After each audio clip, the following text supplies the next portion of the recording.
सभी सनातन प्रेमियों को मेरा नमस्कार।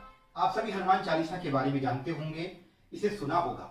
हनुमान चालीसा तुलसीदास द्वारा रचित एक अमर कृति है, जिसमें हनुमान जी की स्तुति की गई है, हनुमान जी से प्रार्थना की गई है, हनुमान जी के गुणों को बताया गया है।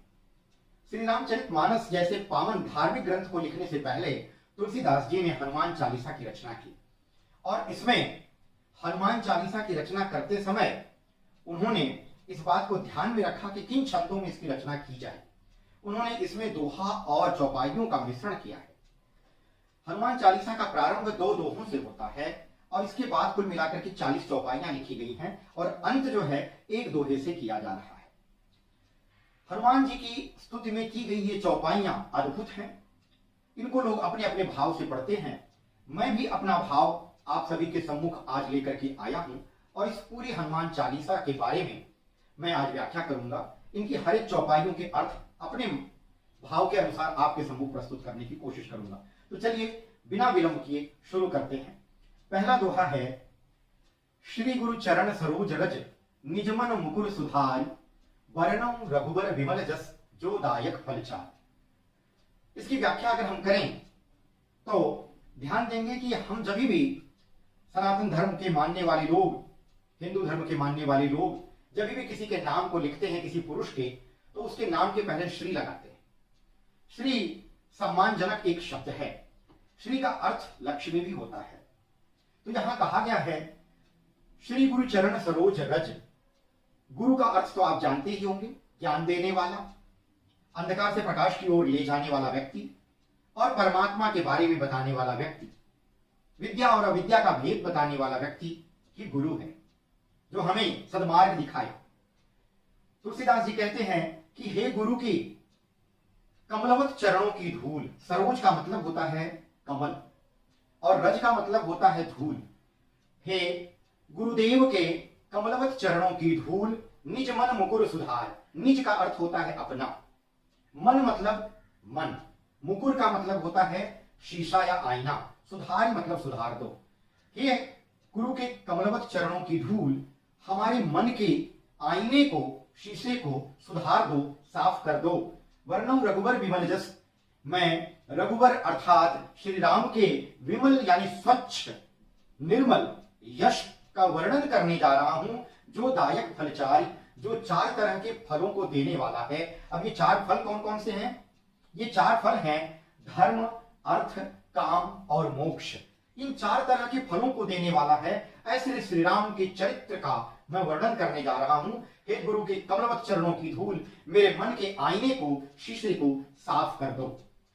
अगले दोहे में वो कह रहे हैं, बुद्धहीन तनु जान के सुमिरो पवन कुमार। हे पवन कुमार। अब वो हनुमान जी की स्तुति करते हुए कह रहे हैं, प्रार्थना करते हुए कह रहे हैं कि हे पवन कुमार, मैं बुद्धिहीन हूं। मेरे शरीर को बुद्धिहीन समझ करके बल बुद्धि विद्या देहु मोहि। मुझे बल बुद्धि विद्या दे दीजिए और हरहु कलेश विकार। हमारे सभी तरह के कलेश यानी कष्टों को और विकार, विकार मतलब बुराइयों को या दोषों को दूर कर दीजिए। अब अगर हम इन दोनों दोहों को ध्यान से समझें और इसका भाव देखें तो ये समझने वाली बात है कि कहीं ना कहीं उन्होंने हनुमान जी को, पवन पुत्र को अपना गुरु माना है और कह रहे हैं कि हे गुरुदेव। अब समझने वाली बात है कि वो हनुमान जी को अपना आराध्य ही नहीं मान रहे हैं, बल्कि अपना गुरु भी मान करके उनकी स्तुति करते हुए कर रहे हैं। और सबसे पहले हमारे यहाँ, हमारे सनातन संस्कृति में गुरु की पूजा की जाती है, आराधना की जाती है, गुरु को श्रेष्ठ माना जाता है। कबीरदास ने भी कहा है कि गुरु गोविंद दो खरे काके लागम पाए, बलिहारी गुरु अपने गोविंद दियो बताए। तो गुरु को गोविंद से भी श्रेष्ठ समझा गया है। कहीं ना कहीं तुलसीदास भी हनुमान को अपना गुरु मान करके कहते हैं कि हे गुरुदेव के कमलवत चरणों की धूल मेरे मन रूपी शीशे को साफ कर दीजिए, ताकि मैं जो रघुवीर के निर्मल यश का वर्णन करने जा रहा हूं उसमें कोई दिक्कत ना आए। जो 4 तरह के फलों को देने वाला है, जो धर्म, अर्थ, काम, मोक्ष जैसे फलों को देने वाला है, वो कहते हैं हे हनुमान जी, हे पवन पुत्र, मैं बुद्धिहीन हूं और गुरु के सम्मुख अगर हम ज्ञानी बनकर के जाएंगे तो गुरु क्या देगा। इसलिए कहीं ना कहीं गुरु और शिष्य का भाव अद्भुत रूप से प्रस्तुत करने की कोशिश तुलसीदास जी ने की है। उन्होंने कहा है कि हे गुरुदेव, हे पवन पुत्र, मैं बुद्धिहीन हूं, मैं आपका स्मरण कर रहा हूं। सुमिरो पवन कुमार, बल बुद्धि विद्या देहु, हरऊं कलेश विकार। मुझे बल बुद्धि और विद्या दे दीजिए और मेरे सारे कष्टों को और विकारों को दूर कर दीजिए। अब चौपाई वो प्रस्तुत कर रहे हैं। पहली चौपाई उन्होंने लिखा है, जय हनुमान ज्ञान गुण सागर, जय कपीश तिहु लोक उजागर। हे हनुमान जी, आपकी जय हो, आप ज्ञान और गुण के सागर हो। हे कपीश, कपियों में यानी बंदरों में, ये शब्द दो शब्दों से मिलकर के बना है। कपि में ईश लगा हुआ है। कपीश का मतलब होता है कपियों में श्रेष्ठ। अब यहां ऐसा नहीं कहा जा रहा है कि जो बंदरों का राजा हो, क्योंकि हनुमान जी बंदर के राजा नहीं थे, बल्कि कपियों में एक श्रेष्ठ कपि थे। तो कहा गया है कि जय कपीश, हे कपियों में श्रेष्ठ, हे बंदरों में श्रेष्ठ, आपकी जय हो। तीनों लोग उजागर, आपकी यश कीर्ति तीनों लोकों में उजागर है, अर्थात फैली हुई है। मृत्यु लोक, स्वर्ग लोक और पाताल लोक, ये तीन लोक हैं। ये तीनों लोकों में आपकी यश कीर्ति फैली हुई है। आप ज्ञान और गुण के सागर हो, आपके अंदर ज्ञान है। और वो ज्ञान कैसा ज्ञान है? वो विद्या कौन सी विद्या है? वो विद्या ऐसी विद्या है जो लोगों को सांसारिक सुखों से हटा करके आध्यात्मिक सुख की तरफ लेके जाती है, पर ब्रह्म का ज्ञान कराती है। इसलिए उन्होंने कहा कि जय हनुमान ज्ञान गुण सागर, जय कपीश तिहु लोक उजागर। यहां पर उन्होंने हनुमान जी की जय जयकार करते हुए कहा है कि आपकी यश कीर्ति तीनों लोकों में फैली हुई है। दूसरे दोहे में वो कहते हैं, रामदूत अतुलित बलधामा, अंजनी पुत्र पवन सुत नामा। आप श्री राम के दूत हैं और अतुलनीय बल के भंडार हैं। आप अंजनी माता के पुत्र हैं और पवन देव के पुत्र होने के नाते लोग आपको पवन सुत के नाम से जानते हैं। तीसरे चौपाई में वो कहते हैं कि महावीर विक्रम बजरंगी, कुमत निवार सुमत के संगी। आप महान पराक्रमी हो, वीर हो, आपका नाम बजरंगी है। बजरंगी यानी जिसका शरीर वज्र के समान हो। कुमति निवार सुमत के संगी, आप बुरे विचारों को, बुरी बुद्धि को, कुमति मतलब बुरी बुद्धि को निवारने वाले हो, अर्थात बुरे विचारों को दूर करने वाले हो। और सुमति के संगी, आप अच्छे विचारों को, अच्छी बुद्धि को, शुभ बुद्धि के साथी हो, संगी हो। चौथी चौपाई में वो कहते हैं कि कंचन वर्ण विराज सुबेशा, कानन कुंडल कुंचित केशा।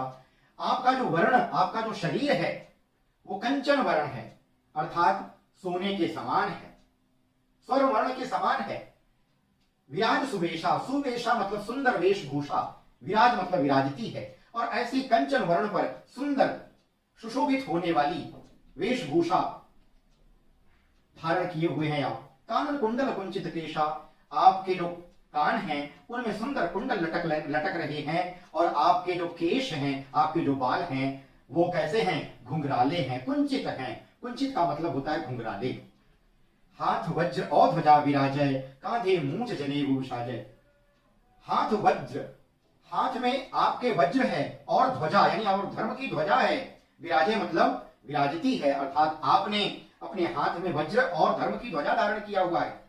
कांधे मूंज जनेऊ साजय, आपके कंधे पर मूंज जैसी घास की बनी हुई जनेऊ है, यज्ञोपवीत है, जिसको आपने धारण किया हुआ है। मूंज एक ऐसी घास होती है मित्रों, जो जन्म से लेकर के तमाम तरह के कर्मकांडों के बाद मृत्यु तक व्यक्ति का साथ देती है। और व्यक्ति के मरने पर उसके मृतक शरीर को मूंज नाम की इस रस्सी से ही बांधा जाता है। तो मूंज बड़ा पवित्र समझा जाता है। तो हनुमान जी क्या करते हैं? अपने कंधे पर मूंज की जनेऊ धारण करते हैं। हाथ वज्र और ध्वजा विराजय, कांधे मूंज जनेऊ साजे। शंकर स्वयं केशरी नंदन। यहां मैंने थोड़ा संशोधित किया है। कई हनुमान चालीसा जो तरह तरह से पब्लिकेशन अलग अलग जगहों पर होते हैं, वहां पर लिखा गया है कि छठवीं चौपाई में शंकर सुमन केसरी नंदन। तो यहां मैं करेक्शन करना चाहूंगा, शुद्ध करना चाहूंगा कि हनुमान जी शंकर के पुत्र नहीं थे, सुमन नहीं थे, वे स्वयं शंकर के अवतार थे। तो इसलिए चौपाई हो जाएगी, शंकर स्वयं केसरी नंदन, तेज प्रताप महाजगवंदन। आप स्वयं शंकर हो, केसरी नंदन हो, केसरी के पुत्र हो, तेज प्रताप महाजगवंदन। आपके तेज और प्रताप से संपूर्ण जगत आपकी वंदना करता है। विद्यावान गुणी अति चातुर, राम काज करबे को आतुर। आप विद्वान हो, और विद्या कैसी विद्या? वेदों में, वेदांतों में, उपनिषदों में दो तरह की विद्याओं को बताया गया है। एक विद्या वह विद्या है जो हमें परब्रह्म के ज्ञान और परब्रह्म की खोज में लगाती है, परब्रह्म की तरफ आकर्षित करती है, परब्रह्म का ज्ञान देती है। और दूसरी विद्या वह है जो सांसारिक सुखों में, भौतिक सुखों में हमें लगाती है। तो दो तरह की विद्याओं को वेदांतों में कहा गया है, उपनिषदों में कहा गया है, विद्या और अविद्या। तो हनुमान जी क्या थे? हनुमान जी अविद्या धारण करने वाले नहीं थे, उनके पास विद्या थी, अर्थात निर्गुण निराकार ब्रह्म को जानने वाली विद्या थी। तो वो विद्यावान थे, गुणी थे और अत्यंत बुद्धिमान, अत्यंत चतुर भी थे। राम काज करिबे को आतुर, और आप हमेशा श्री राम के कार्यों को करने के लिए आतुर रहते हैं, अर्थात तत्पर रहते हैं। अब श्री राम कौन है? श्री राम जो है वो परब्रह्म के प्रतीक हैं। कहा जाता है किसी चीज को प्रकट करने के लिए हमें कोई ना कोई आदर्श स्वरूप प्रस्तुत करना पड़ता है, तो परब्रह्म के सबसे अच्छे प्रतीक राम है। राम के अलावा परब्रह्म का सही प्रतीक कोई मिला नहीं तुलसीदास को। तुलसीदास ने अयोध्या कांड में कहा है राम के बारे में कि राम ब्रह्म परमारथ रूपा, अविगत अलख अनादि अनूपा, सकल विकार रहित गत भेदा, कहीं नित नेति निरूप ही वेदा। इसका भावार्थ यह है कि श्री रामचंद्र जी परमार्थ स्वरूप अर्थात परब्रह्म हैं। वे अविगत हैं, अविगत मतलब जिसको जाना न जा सके। वे अलख हैं, अलख मतलब जिसको लखा ना जा सके, जिसको स्थूल दृष्टि से देखा ना जा सके। वो अनादि हैं, आदि रहित हैं, उनका आदि क्या है ये पता नहीं। वे अनुपम हैं, अर्थात उपमा रहित हैं, उनकी उपमा नहीं दी जा सकती। वे सब विकारों से रहित हैं और भेद शून्य हैं। वेद इनका नित्य नेति नेति कह करके निरूपण करते हैं, अर्थात वेदों में इनके लिए नेति नेति कहा गया है। तो कहने का तात्पर्य है कि ऐसे राम जो परब्रह्म के प्रतीक हैं, उनको हनुमान जी जानते हैं। इसलिए हनुमान जी अच्छी तरह से समझ रहे हैं कि कौन सी चीज भौतिक सुखों में लगाती है और कौन सी चीज परब्रह्म में लगाती है। यही कारण है कि वो राम जैसे परब्रह्म के कार्य को करने के लिए हमेशा आतुर रहते हैं। राम काज करिबे को आतुर, प्रभु चरित सुनबे को रसिया। और ऐसे प्रभु जो निर्गुण निराकार ब्रह्म हैं, जो स्वयं साक्षात ब्रह्म हैं, परब्रह्म के प्रतीक हैं, उनके चरित्र को, उनके आदर्शों को सुनने के लिए हमेशा रसिक बन करके रहते हैं। राम लखन सीता मन बसिया, और राम शक्ति स्वरूपा सीता जी को और लक्ष्मण जी को हमेशा मन में धारण करने वाले हैं। राम लखन सीता मन बसिया, सूक्ष्म रूप धरि सियहि दिखावा। इन्होंने लंका में मां सीता को अपना सूक्ष्म रूप दिखाया था और उन्हें मां कहकर के संबोधित किया था। मां के सामने कोई पुत्र अपना विकराल रूप कैसे दिखा सकता है? मां के समक्ष तो हमेशा एक पुत्र छोटा ही रहता है। शायद इस भाव को लेकर के तुलसीदास ने लिखा है कि सूक्ष्म रूप धरि सियहि दिखावा। हनुमान जी इस बात को समझते हैं कि ये जगत जननी है, इसलिए उनके समक्ष अपना सूक्ष्म रूप दिखाया। विकट रूप धरि लंक जरावा, और जहां इन्हें विकट रूप, विकराल रूप धारण करने का था, वहां इन्होंने विकराल रूप धारण किया और विशाल रूप धारण करके इन्होंने लंक को जलाया। हे हनुमान जी, आपने सूक्ष्म रूप सीता जी को दिखाया और विकराल रूप धारण करके लंका को जलाया। भीम रूप धरि असुर संहारे, आपने भीम का अर्थात विशाल रूप धारण करके असुरों का संहार किया। रामचंद्र के काज संवारे, और रामचंद्र जी के सारे कार्यों को आपने संवारा। भीम रूप धरि असुर संहारे, रामचंद्र के काज संहारे। अगली चौपाई है, लाय सजीवन लखन जियाए, श्री रघुवीर हर सुर लाए। आपने संजीवन बूटी ला करके लक्ष्मण को जीवित कर दिया, जिससे खुश होकर के, आनंदित होकर के, प्रसन्नचित होकर के श्री रामचंद्र जी ने हर्ष उर लाए, हर्षित होकर के, आनंदित होकर के आपको अपने हृदय से लगा लिया। रघुपति की नहीं बहुत बड़ाई, और उस आनंद में मर्यादा पुरुषोत्तम भगवान श्री रामचंद्र जी ने आपकी बहुत तरह से प्रशंसा की, भूरी भूरी प्रशंसा की, और कहा कि तुम मम प्रिय भरत ही संभाई। हे भाई, हे हनुमान, तुम मुझे भरत के समान प्रिय हो। उन्होंने लक्ष्मण शत्रुघ्न के समान प्रिय उन्हें ना कह करके भरत के समान प्रिय कहा, क्योंकि भरत जो है वो साक्षात धर्म है, धर्म के ऊपर चलने वाले हैं, जो 14 वर्षों तक अयोध्या की गद्दी पर स्वयं विराजमान न होकर के, सिंहासन पर स्वयं विराजमान न होकर के बड़े भाई की पादुका को रख करके उसकी पूजा किया और अयोध्या के महल में 14 वर्षों तक प्रवेश नहीं किया, ऐसा भाई धर्म का प्रतीक हो सकता है। जो अयोध्या से दूर अपनी कुटिया बना करके रहते थे और उसी कुटिया में निवास करते थे और वहीं से संचालन करते थे सब चीज का। तो श्री राम ने कहा कि आप मुझे भरत के समान प्रिय हो।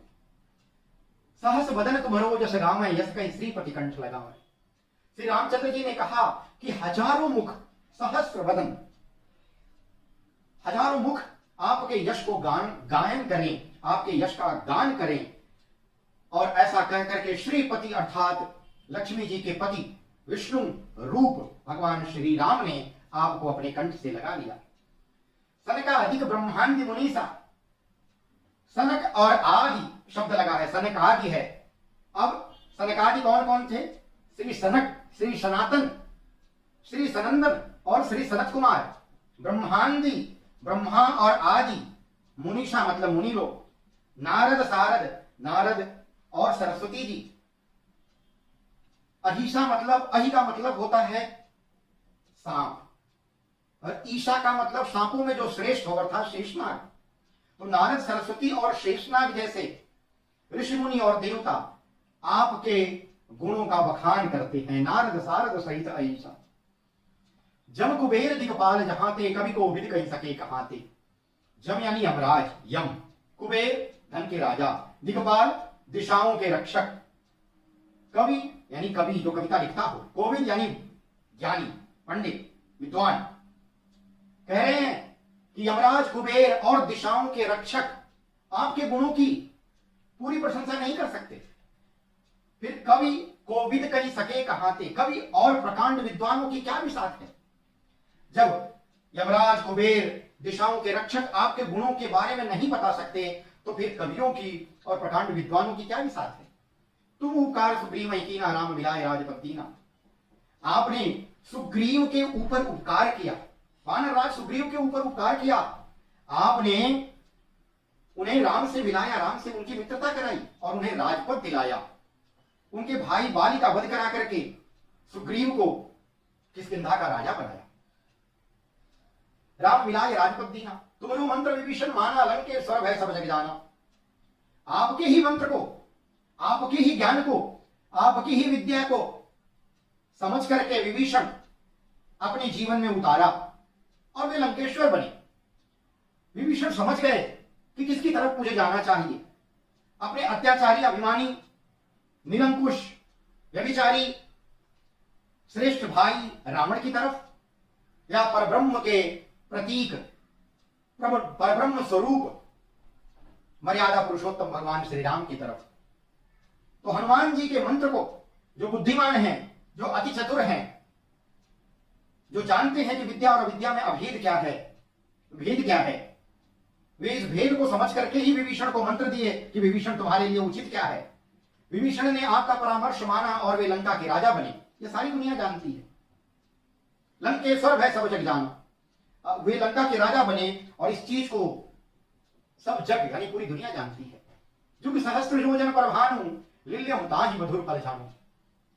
इस चौपाई के माध्यम से ऐसा कहा जाता है कि तुलसीदास ने सूर्य और पृथ्वी की दूरी की एक माप भी बता दी थी।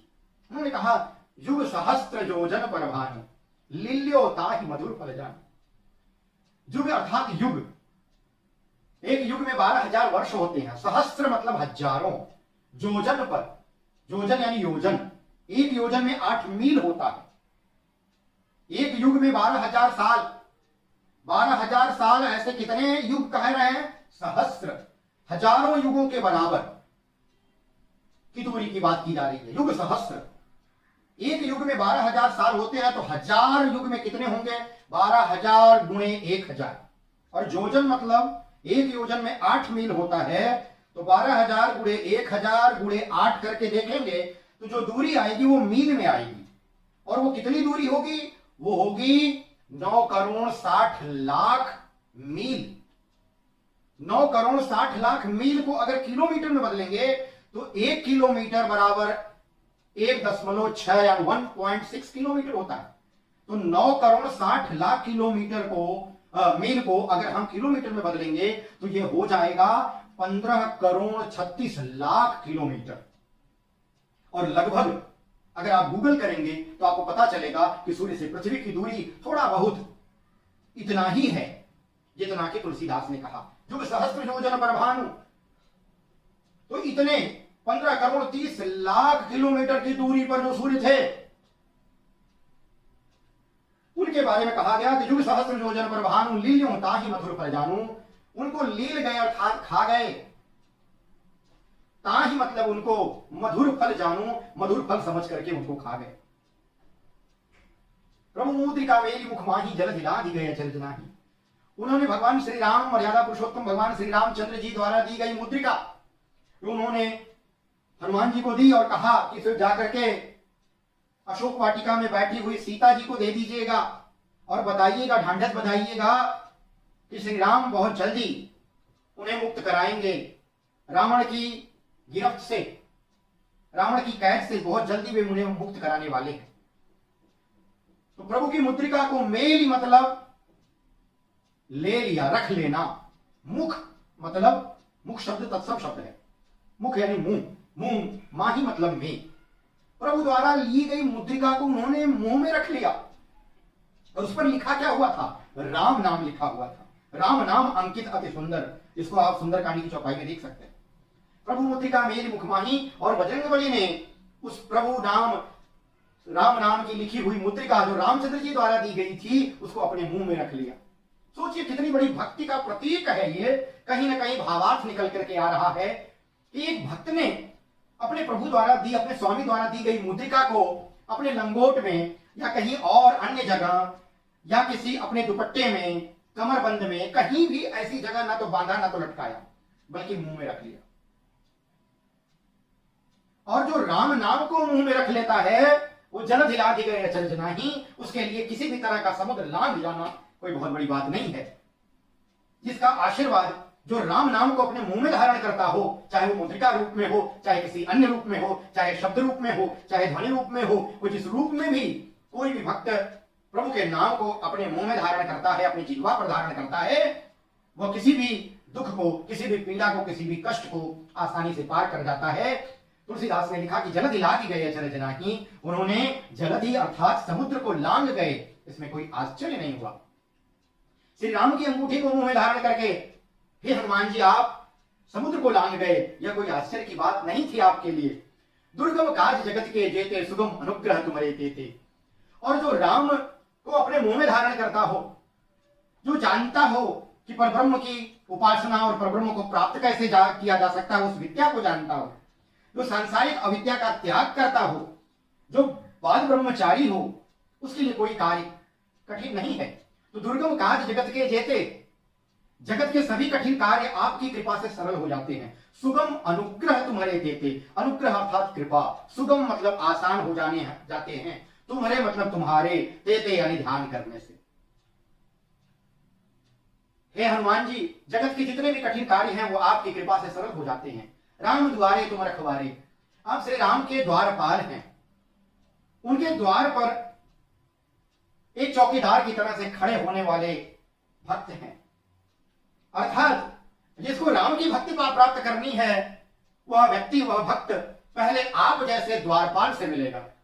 और शायद तुलसीदास जी इस चीज को समझ लिए थे, इसलिए श्री रामचरितमानस लिखने से पहले उन्होंने हनुमान जी की स्तुति की, क्योंकि इस द्वारपाल को मिले बिना कोई राम के महल में प्रवेश नहीं कर सकता, अर्थात ब्रह्म को नहीं समझ सकता।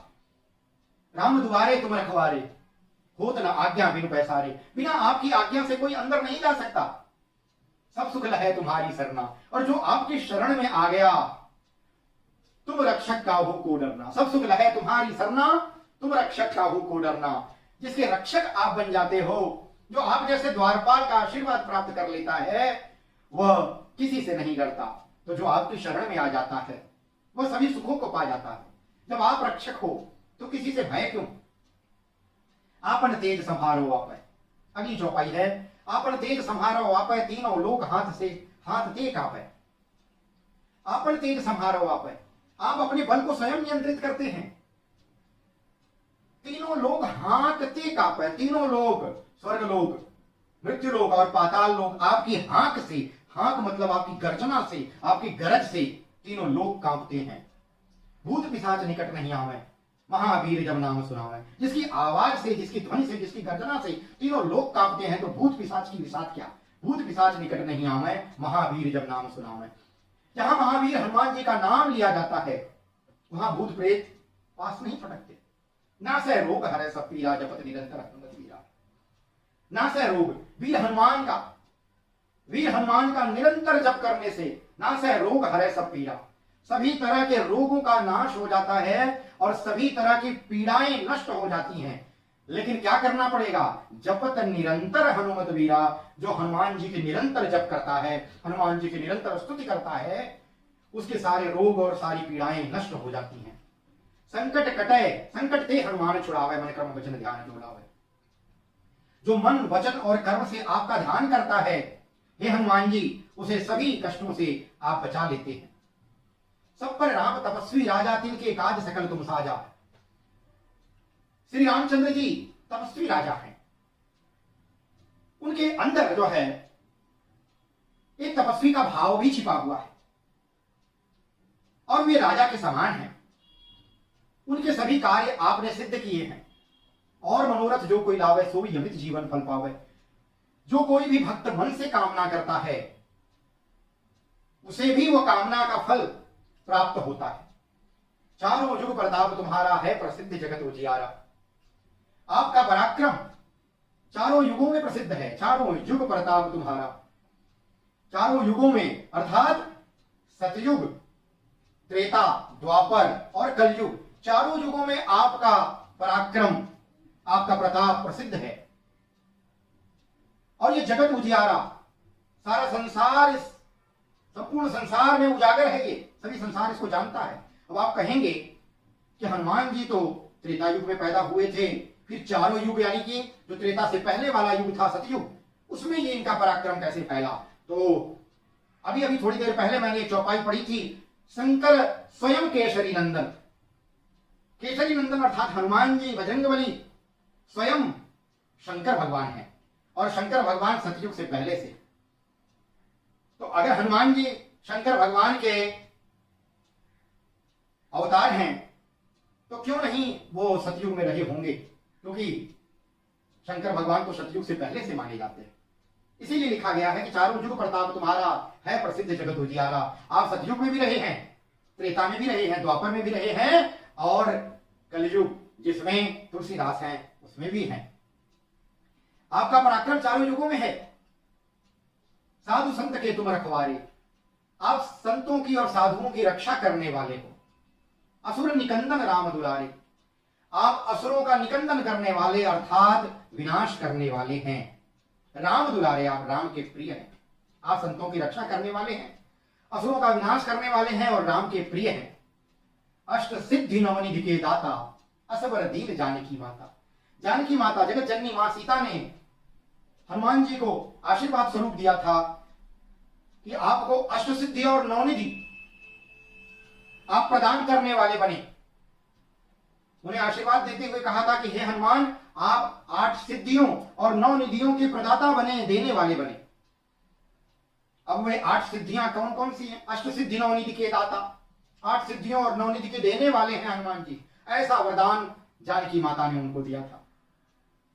8 सिद्धियां अणिमा, महिमा, गरिमा, लघिमा, प्राप्ति, प्रकाम्य, ईशित्व और वशित्व, ये 8 सिद्धियां हैं। इसी तरह से 9 निधियां भी हैं। 9 निधियों में 9 तरह का जो खजाना कुबेर के पास पाया जाता है, ये 9 निधियां क्या हैं? वो पद्म है, महापद्म है, नील है, मुकुंद है, नंद है, मकर है, कच्छप है, शंख है, खर्व है या जिसको मिश्र कहा जाता है, ये 9 निधियां हैं। आप इनके दाता हैं, ऐसा वरदान सीता माता ने आपको दिया था।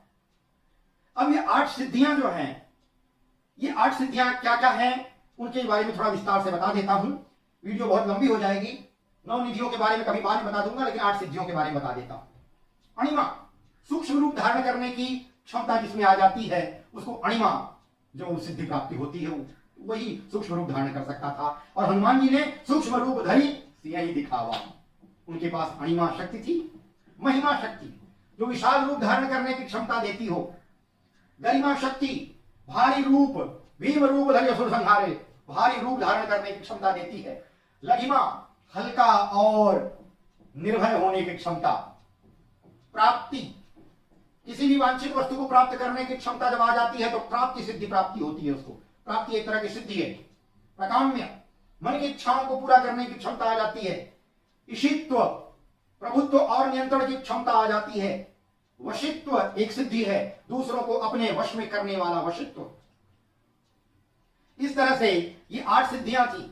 अष्ट सिद्धि नवनिधि के दाता, असबर दीन जानकी माता, राम रसायन तुम्हारे पासा, सदा रहो रघुपति के दासा। आपके पास हे हनुमान जी, आपके पास राम नाम का रसायन है, राम के नाम का केमिकल है। आप जानते हैं कि राम को किस प्रकार प्राप्त किया जा सकता है। राम को अर्थात पर ब्रह्म को प्राप्त करने का केमिकल रसायन आपके पास है। राम रसायन तुम्हारे पासा, सदा रहो रघुपति के दासा। आप हमेशा रघुपति के दास बने रहे। राम रसायन तुम्हारे पासा, आप सदा रघुनाथ जी के सेवक बने रहे। तुम्हारे भजन राम को पावे। हे हनुमान जी, आपका भजन करने पर भक्त राम को प्राप्त कर लेता है, क्योंकि आप पर ब्रह्म तक ले जाने का एक साधन है। तो तुम्हारे भजन राम को पावे, जन्म जन्म के दुख विसरावे। आपके भजन से श्री राम मिलते हैं और जन्म मरण का चक्कर मिट जाता है, क्योंकि व्यक्ति को वैकुंठ प्राप्त हो जाता है, उसका कल्याण हो जाता है। अंत काल रघुबरपुर जाई, जहां जन्म हरिभक्त कहाई। और हनुमान जी की भक्ति करने से व्यक्ति अंत काल में रघुबरपुर अर्थात परब्रह्म के चरणों में आ जाता है।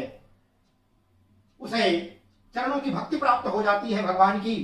फिर उसे जन्म मरण का चक्कर जो है वो छूट जाता है। जहां जन्म हरिभक्त कहाई, और भगवान की भक्ति, भगवान के चरणों में जगह मिलने के बाद व्यक्ति हरि का भक्त कहलाता है। और देवता चित्तन धरई, हनुमत से ही सर्व सुख करई। तुलसीदास जी बड़े कॉन्फिडेंस से कहते हैं कि मैं और देवता चित्तन धरई, मैं किसी और देवता को अपने चित्त अर्थात हृदय में नहीं धारण करूंगा। हनुमत से ही सर्व सुख करई, हनुमत से ही, हनुमान जी की सेवा से ही सभी सुख प्राप्त हो जाने वाले हैं। संकट कटाए मिटाए सब पीरा, जो सुमिरै हनुमत बलबीरा। जो हनुमान बलबीर का स्मरण करता है उसके सभी संकट और पीड़ाएं मिट जाती हैं। अगली चौपाई है, जय जय जय हनुमान गोसाई, कृपा करम गुरुदेव की नाही।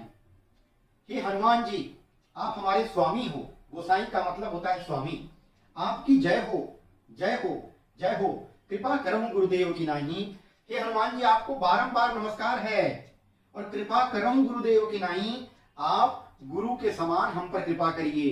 अर्थात जिस प्रकार गुरु हमें अंधकार से प्रकाश की तरफ ले जाता है, अज्ञान से ज्ञान की तरफ ले जाता है, तमसो मां ज्योतिर्गमय, जैसे कहा गया कि हे ईश्वर हमें अंधकार से प्रकाश की ओर ले चलिए, तो गुरु भी अंधकार से प्रकाश की ओर ले चलता है। तो हे हनुमान जी, आप भी हमारे ऊपर गुरु के समान कृपा करिए, अर्थात मेरे अंदर के समस्त दोषों को हटा करके और मुझे अच्छाई की तरफ लगाइए। हमें ईश्वर प्राप्ति के साधन में लगाइए, हम ईश्वर की प्राप्ति आसानी से कर सकें, उस राह पर हमें ले जाइए। जो शत बार पाठ कर कोई, छूटे ही बंदी महासुख कोई। तुलसीदास जी कहते हैं कि जो इस हनुमान चालीसा को 100 बार यानी 100 बार इसका पाठ करेगा, जो 100 बार पाठ कर कोई, जो कोई भी इस चालीसा का, इस हनुमान चालीसा का 100 बार पाठ करता है, छूटे ही बंदी महासुख होई, वो सभी बंधनों से, सांसारिक बंधनों से मुक्त हो जाता है और महासुख होई, महान सुख प्राप्त करता है। अगली चौपाई में लिखा गया है कि जो यह पढ़े हनुमान चालीसा होई सिद्ध साखी गौरीसा। जो यह हनुमान जी के चालीसा को पढ़ता है, हो यह सिद्धि, उसको सिद्धियां प्राप्त होती हैं, वह सिद्धि प्राप्त करता है। मैंने सिद्धियों की बात की, 8 सिद्धि और 9 निधियां होती हैं, ऐसी उसको सिद्धियां प्राप्त होती हैं। इस बात के साक्षी, साक्षी मतलब साक्षी, प्रमाण, गारंटर कौन है? गौरीसा। इस बात के गारंटर खुद भगवान शिव हैं। जो यह पढ़े हनुमान चालीसा हो यह सिद्ध साखी गौरीसा। जो यह हनुमान चालीसा पढ़ता है उसको सिद्धियां प्राप्त होती है, वह सिद्धि को प्राप्त करता है। इस बात के प्रमाण, इस बात के साक्षी, इस बात के गवाह, इस बात के गारंटर स्वयं गौरीशा, गौरी के ईश अर्थात भगवान शिव हैं। भगवान शिव इस बात के गारंटर हैं, तो उसे सिद्धि अवश्य मिलती है जो ये हनुमान चालीसा पढ़ता है, और इस बात के साक्षी स्वयं शिव जी हैं। तुलसीदास सदा हरि चेरा। तुलसीदास जी लिखते हैं, कहते हैं कि मैं सदा मतलब हमेशा, हरि चेरा मतलब श्री राम जी का सेवक हूं। अब वो हरि चेरा इसलिए कह रहे हैं क्योंकि जब कोई ये इस बात को प्रमाणित कर देता है कि वह ईश्वर का भक्त है, राम का भक्त है, तो शायद हनुमान जी उस पर विशेष कृपा करते हैं। उन्हें राम भक्त बहुत प्रिय हैं, इसलिए तुलसीदास ने चतुरता वश हो सकता है ये दोहा, ये चौपाई लिखी हो कि तुलसीदास सदा हरि चेरा कीजय नाथ हृदय मांडेरा। हे हनुमान जी, तुलसीदास जी कहते हैं कि मैं सदा हमेशा रामचंद्र जी का सेवक हूं, आप मेरे हृदय में कीजय नाथ हृदय मांडेरा, आप मेरे हृदय में निवास करिए। अब दोहा से इसकी समाप्ति करते हैं। पवन तनय संकट हरण मंगल मूर्ति रूप, राम लखन सीता सहित हृदय वसम सुरभूप। कह रहे हैं कि हे पवन पुत्र हनुमान, पवन तनय संकट हरण, आप सारे संकटों को हरने वाले हो। मंगल मूर्ति रूप, आप मंगल स्वरूप हैं, मंगल की मूर्ति हैं, मंगल को करने वाले हैं। राम लखन सीता सहित, कृपया आप मेरे हृदय में राम लक्ष्मण और सीता सहित निवास कीजिए। ऐसा कह करके वो इस हनुमान चालीसा की समाप्ति कर। तो मित्रों, ये थी हनुमान चालीसा की व्याख्या। मेरे हृदय में जो भी भाव थे मैंने उसको प्रस्तुत करने की कोशिश की। इन चौपाइयों, इन दोहों की जो भी व्याख्या मुझसे बन पड़ी मैंने आपके सम्मुख रखी है। मुझे उम्मीद है कि आपको पसंद आएगी। इसी तरह की रोचक वीडियो देखने के लिए आप मेरे चैनल पर बने रहें। चैनल को सब्सक्राइब कर लीजिए अगर सब्सक्राइब नहीं किया हो तो, और वीडियो अच्छी लगी हो तो लाइक बटन जरूर हिट करिएगा। अपने विचार को लिखने के लिए कमेंट बॉक्स में आप स्वतंत्र हैं, जो चाहे लिख सकते हैं। जो आपके मन में विचार हो या कोई सुझाव हो, आप सभी का बहुत बहुत